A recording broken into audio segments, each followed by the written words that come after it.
أعوذ بالله من الشيطان الرجيم. بسم الله الرحمن الرحيم.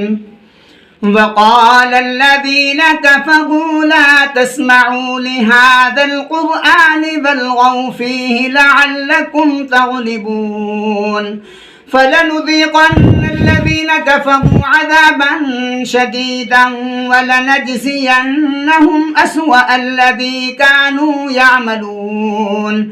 ذلك جزاء أعداء الله النار لهم فيها دار الخلد جزاء بما كانوا بآياتنا يجحدون. وقال الذين كفروا ربنا أرنا الذين أضلانا من الجن والإنس نجعلهما تحت أقدامنا ليكونا من الأسفلين. إن الذين قالوا ربنا الله ثم استقاموا تتنزل عليهم الملائكة ألا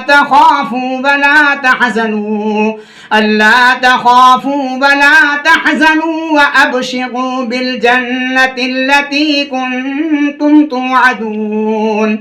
نحن أولياؤكم في الحياة الدنيا وفي الآخرة ولكم فيها ما تشتهي أنفسكم ولكم فيها ما تدعون نزلا من غفور رحيم.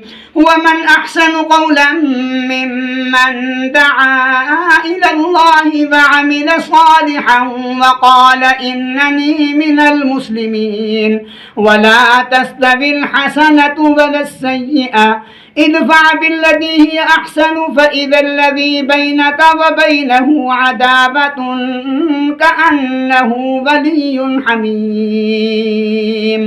صدق الله العظيم.